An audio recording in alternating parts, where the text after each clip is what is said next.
Hello दोस्तों, नमस्कार। अभी की सबसे बड़ी खबर आ रही है, जहां जिंदा है भारत का मोस्ट वांटेड आतंकी मसूद अजहर पाकिस्तान में घूमता आया नजर। जी हां, खुलेआम पाकिस्तान में घूम रहा है। कश्मीर को लेकर उगला जहर और आतंकवादियों को बता दिया इसने शहीद। तो वहीं खैबर पख्तूनख्वा में पाकिस्तानी सेना के खिलाफ सड़कों पर उतरी जनता। आर्मी गो बैक के नारे लगाए। कहा आतंकवादियों के बहाने लोगों पर जुल्म कर रही है पाकिस्तान की सेना। भारी मात्रा में उतरे हैं लोग दोस्तों। तो वहीं सबसे बड़ी खबर बताएंगे, आखिर किसने ममता बनर्जी को इतना बड़ा हक दिया। वो कहने लगी कि बांग्लादेशियों के लिए दरवाजे खुले हुए हैं, अगर कोई शरणार्थी रिक्वेस्ट करेगा तो वो उसकी मदद करेगी, भारत में आश्रय देगी। जी हाँ, बताएंगे इसके पीछे ममता बनर्जी की कौन सी नई रणनीति और राजनीति है। साथ ही साथ दोस्तों बताएंगे कांवड़ रूट पर नेम प्लेट मामले पर ओवैसी ने भी दिया है अपना बयान। योगी सरकार को घेरने की है कोशिश, जिसके बाद मामला पहुंच गया सुप्रीम कोर्ट। सारी जानकारियां बताएंगे, बस आप वीडियो के अंत तक बने रहेगा। और खबरों में आगे बढ़ने से पहले देश भारत का, भारतीय सेना का, भारत के संप्रभुता अखंडता का पुरजोर समर्थन करते हैं तो वीडियो को लाइक करके, चैनल को सब्सक्राइब करके, बेल आइकन दबा के कमेंट में जय हिंद अवश्य कह दीजिएगा। बात करें पहली बड़ी खबर की, जहां जिंदा है भारत का मोस्ट वांटेड आतंकवादी मसूद अजहर पाकिस्तान में है मौजूद। खुलेआम घूम रहा है। कश्मीर को लेकर उगला है इसने जहर। बता दें अभी की सबसे बड़ी और एक्सक्लूसिव जानकारी। जी हां, भारत के दुश्मन आतंकियों को पालने वाले पाकिस्तान की पोल एक बार फिर खुल गई है दोस्तों। भारत का मोस्ट वांटेड आतंकी मसूद अजहर, जिसे कई बार मरा हुआ बता दिया गया, असल में वो जिंदा है। कुख्यात आतंकी संगठन जैश-ए मोहम्मद का प्रमुख मसूद अजहर सिर्फ जिंदा ही नहीं है, बल्कि पाकिस्तान में खुलेआम घूम रहा है। साल 2001 में भारत की संसद पर हमले के मास्टरमाइंड मसूद अजहर की मौजूदगी को लेकर पाकिस्तान की सरकार हमेशा पल्ला झाड़ती रही है, लेकिन ताजा सबूतों से साफ हो गया है कि आतंकवादियों का सरगना जिन्ना के देश में ही मौजूद है। पाकिस्तान में उसे इतनी सहूलियत मिल रही है कि वो शादी समारोह में भी हिस्सा ले रहा है। दोस्तों इंडिया टुडे ने अपनी रिपोर्ट में इसकी सबसे बड़ी जानकारी दी है, सबसे बड़ा खुलासा कर दिया है कि बड़े बड़े रिपोर्टों में बार बार मौत की नींद सो जाने वाला ये आतंकी मसूद अजहर अभी भी जिंदा बैठा है। तो दोस्तों वहीं आपको बता दें, पाकिस्तान के चर्चित विशेषज्ञ और नवाज शरीफ के करीबी को सता रहा है इस बात का डर। कहने लगे भारत कर सकता है हम पर हमला। जी हाँ, पाकिस्तान इस समय 3 मोर्चों पर मुश्किलों का सामना कर रहा है। पाकिस्तान के आर्थिक हालात ऐसे हैं कि देश के सामने दिवालिया होने का संकट है, तो दूसरी तरफ उसे भारत के बाद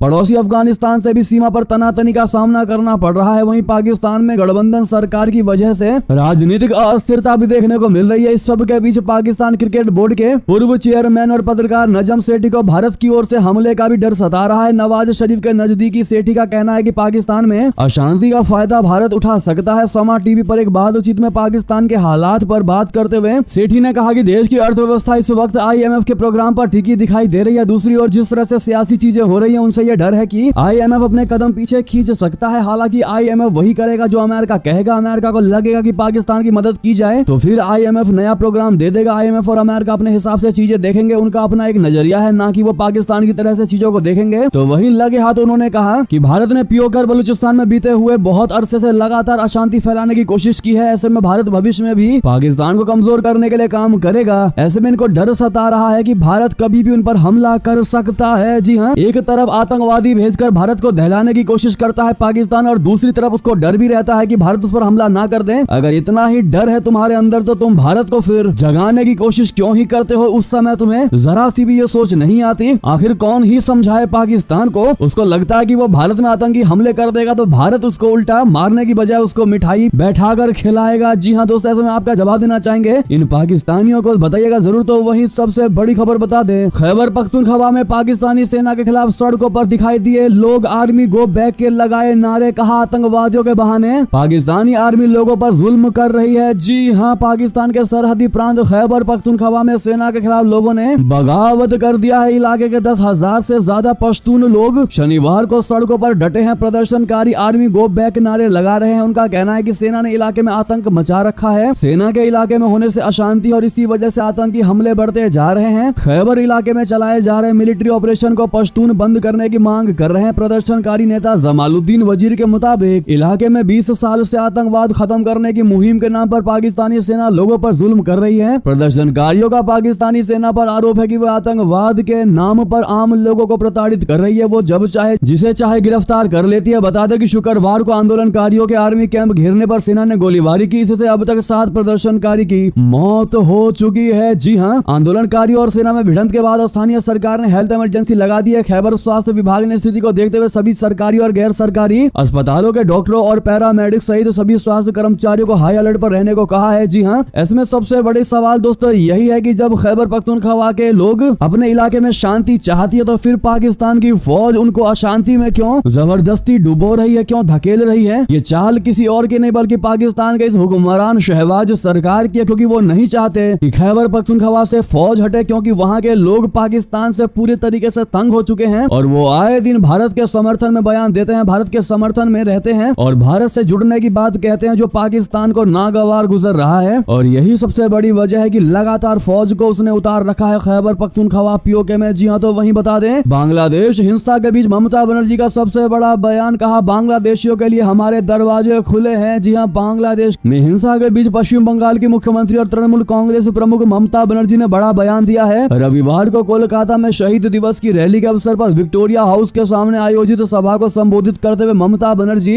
बांग्लादेश के लोगों को पूरी तरह से सहयोग करने का आश्वासन दिया। उन्होंने कहा कि पश्चिम बंगाल के दरवाजे सदा ही उनके लिए खुले हुए हैं। ममता बनर्जी ने कहा कि हमें बांग्लादेश में मौजूदा स्थिति से संबंधित मामलों को गुस्साना नहीं चाहिए। अगर बांग्लादेशी हमारे दरवाजे पर दस्तक देंगे तो हम उनको शरण देंगे। ममता बनर्जी ने शरणार्थियों पर संयुक्त राष्ट्र के प्रस्ताव का जिक्र करते हुए कहा कि मैं बंगाल के उन निवासियों को पूरा सहयोग देने का आश्वासन देती हूँ जिनके रिश्तेदार हिंसा प्रभावित बांग्लादेश में फंसे हुए हैं। जी हाँ, उन्होंने कहा अगर असहाय लोग बंगाल का दरवाजा खटखटाएंगे तो मैं उनकी मदद करूंगी। इस दिन ममता बनर्जी ने कहा अगर आपका परिवार बांग्लादेश में है और कुछ पढ़ाई करने गए हैं, कुछ इलाज के लिए वापस नहीं आ सकते, अगर किसी मदद की आवश्यकता होगी तो हम अवश्य करेंगे। अब ऐसे में दोस्तों आपको याद होगा ममता बनर्जी ने विषम दिनों पर कहा था कि हम धार्मिक उत्पीड़न से बचने के लिए भारत आए, हिंदू शरणार्थियों को सीएए के तहत नागरिकता के लिए आवेदन करने और उनके वैध अधिकारों को प्राप्त करने की अनुमति नहीं देंगे। अगर वे जोर देते हैं तो हम अवैध रोहिंग्याओं से जो टीएमसी को वोट देते हैं ट्रेनें जलाने, सड़कें जाम करने और लोगों को मारने के लिए कहेंगे। सम दिनों पर बांग्लादेशियों का भारत में स्वागत है। ममता बनर्जी को भारत में किसी का भी स्वागत करने का अधिकार आखिर दिया तो दिया किसने? आव्रजन और नागरिकता विशेष रूप से केंद्र और अधिकार क्षेत्र में है, राज्यों के पास कोई अधिकार नहीं है। ये बंगाल से झारखंड में अवैध बांग्लादेशियों को बसाने की इंडी गठबंधन की नापाक योजना का हिस्सा है ताकि वे चुनाव जीत सके। ये बयान है दोस्तों अमित मालवीय का ट्वीट आप देख पा रहे होंगे। ऐसे में वाकई में इन्होंने बिल्कुल सटीक और सही क्वेश्चन किया है कि आखिर ममता बनर्जी को किसने ये हक दिया, किसने उनको ये राइट्स दिया कि वो बांग्लादेशियों को, एक विदेशियों को अपने देश में बिना केंद्र से पूछे, बिना अन्य राज्यों से पूछे, बिना किसी भी प्रकार के बैठक किए वो बांग्लादेशियों को भारत में प्रवेश कैसे करवा सकती है? आखिर क्या उनको संविधान के नियम नहीं पता? क्या उनको राज्य के पास कितना अधिकार होता है, क्या इसकी जानकारी नहीं है? बहरहाल दोस्तों ऐसे में ममता बनर्जी हमेशा से वोट की राजनीति करती है। ऐसे में अमित मालवीय के द्वारा ये बताया गया है कि ममता बनर्जी सिर्फ उन्हीं को ही आवाज देती है जो उनका वोट बैंक होता है। बहरहाल इस पर आपकी क्या राय होगी दोस्तों, बताना मत भूलिएगा। तो वहीं आपको ये भी बता दें बांग्लादेश को लेकर खबर है कि बांग्लादेश में पाकिस्तान और आईएसआई करवा रहे हैं ये दंगे। हुआ है ये बड़ा खुलासा। अब तक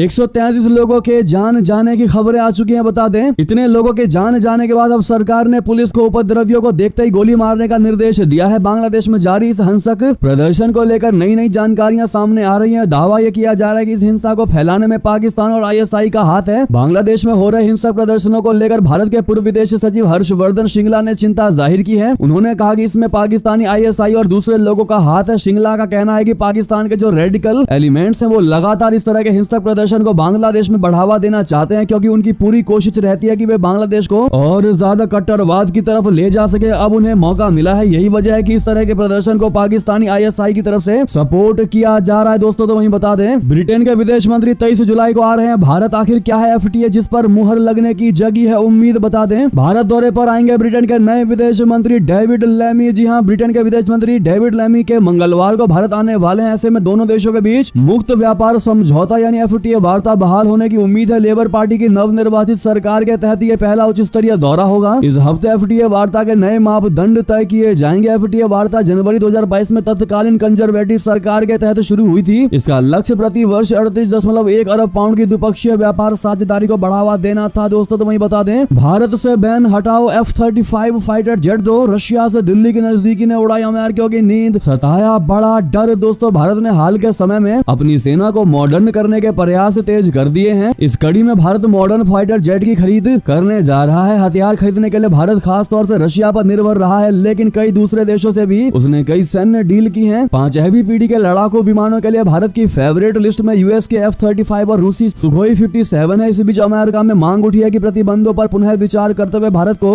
F-35 बेचा जाना चाहिए। अमेरिका में एक बड़े वर्ग का मानना है कि अमेरिका अगर भारत को F-35 देता है तो उसे चीन का मुकाबला करने में मजबूती मिलेगी। साथ ही साथ रशिया तकनीक पर भी भारत की निर्भरता कम हो जाएगी। तो वहीं बता दें, ताइवान पर चीनी हमले का बढ़ा खतरा, 60% ताइवानी है ड्रैगन से खौफजदा। जी हाँ, एक सर्वेक्षण में खुलासा हुआ है कि ताइवान पर चीन के हमले का खतरा बढ़ गया है। ताइवान के लोगों ने खुद ये बात स्वीकार की है। ताइवान स्थित एकेडेमिया सिनिका द्वारा किए गए सर्वेक्षण में दावा किया गया है कि ताइवान के लगभग 60% निवासियों का कहना है कि पिछले कुछ वर्षों में ताइवान के विरुद्ध चीन का खतरा बढ़ गया है। मीडिया रिपोर्ट्स के अनुसार एकेडेमिया सिनिका के यूरोपीय और अमेरिकी अध्ययन संस्थान के सहायक अनुसंधान फेलो जेम्स ली ने कहा कि सर्वेक्षण में इस बात पर चर्चा की गई है कि संयुक्त राज्य अमेरिका की विश्वसनीयता और समय के साथ इसमें किस तरह का बदलाव आया है और चीन का खतरा कितना बड़ा है। साथ ही ताइवान के लोग अमेरिकी और चीनी संकेतों को किस तरह देखते हैं। खास बात यह है कि 80% ताइवान के लोग मानते हैं कि चीन और ताइवान एक देश नहीं है, तो वहीं 13% लोगों का मानना है कि चीन और ताइवान एक ही देश है। तो वहीं बता दें, ताइवान ने दक्षिण चीन सागर पर फिलीपींस वियतनाम के दावों को किया खारिज। बढ़ सकता है इन दोनों के बीच में तनाव। दरअसल ताइवान के विदेश मंत्रालय ने दक्षिण चीन सागर के विवादित क्षेत्र में विस्तारित महाद्वीपीय शेल्फ पर फिलीपींस और वियतनाम के दावों को खारिज कर दिया है। इससे दक्षिण चीन सागर में तनाव बढ़ सकता है। मीडिया रिपोर्ट्स के अनुसार ताइवान के विदेश मंत्रालय ने कहा कि दोनों देशों की कार्रवाइयां ताइवान की संप्रभुता और अंतर्राष्ट्रीय और समुद्री कानूनों का उल्लंघन करती है। जी हाँ, ताइवानी विदेश मंत्रालय ने शुक्रवार को एक प्रेस विज्ञप्ति में कहा कि दोनों देशों द्वारा किए गए दावे अस्वीकार्य हैं और दक्षिण चीन सागर में अपने द्वीपों पर रिपब्लिक ऑफ चाइना के संप्रभु अधिकारों पर जोर दिया। ऐसे में वियतनाम और फिलीपींस ने जो दावा किया है, इस वजह से ताइवान के दावे के बाद दक्षिण चीन सागर में तनाव बढ़ने की पूरी आशंका है। तो वहीं आपको बता दें, तालिबान का खौफ, फ्रैंकफर्ट में दूतावास पर हमले में अफगानों का नाम लेने का साहस नहीं जुटा पाया। पाकिस्तान जर्मनी को ही सुनाने लगा। बता दें, पाकिस्तान ने जर्मनी में अपने दूतावास पर हुए हमले की कड़ी आलोचना की है। पाकिस्तानी विदेश कार्यालय की ओर से जारी बयान में कहा गया है कि फ्रैंकफर्ट में हमारे वाणिज्य दूतावास पर चरमपंथियों के एक गिरोह ने जिस तरह से हमला किया वो चिंताजनक है। इसकी कड़े शब्दों में निंदा की जाए और दोषियों पर सख्त एक्शन हो। साथ ही पाकिस्तान ने कहा है कि जर्मनी उनके दूतावास की सुरक्षा करने में विफल हुआ है। पाकिस्तानी सरकार ने जर्मन अधिकारियों से घटना में शामिल लोगों को गिरफ्तार करने का आग्रह किया है। हालांकि विदेश मंत्रालय ने अपने बयान में अफगानिस्तान या तालिबान का नाम नहीं लिया है, जबकि दूतावास में घुसे लोग अफगानिस्तान का झंडा लिए हुए थे। इतना ज्यादा खौफ है आज पाकिस्तान में अफगानिस्तान को लेकर कि उसका नाम तक नहीं ले पा रही पाकिस्तान की सरकार। तो वहीं दोस्तों, पाकिस्तान ने इजरायली प्रधानमंत्री को बताया आतंकवादी। यहूदी देश के उत्पादों पर भी लगाया प्रतिबंध। जी हाँ, पाकिस्तान की सरकार ने कहा है कि वो इजरायल के प्रधानमंत्री बेंजामिन नेतन्याहू को आतंकवादी मानती है। पाकिस्तान ने मांग की है कि फलस्तीनियों के खिलाफ युद्ध अपराध के लिए नेतन्याहू को न्याय के कटघरे में लाया जाना चाहिए। प्रधानमंत्री शहबाज शरीफ के राजनीति और सार्वजनिक मामलों पर सलाहकार राणा सनाउल्लाह ने कहा कि नेतन्याहू एक आतंकवादी हैं और युद्ध अपराध के दोषी हैं। दोस्तों, तो वही बता दें, ट्रंप 44 साल की सबसे बड़ी जीत की ओर। जी हाँ, बहुत बड़े सर्वे में अहम राज्यों में 57% वोट बाइडेन को, 7 बड़े राज्यों में सिर्फ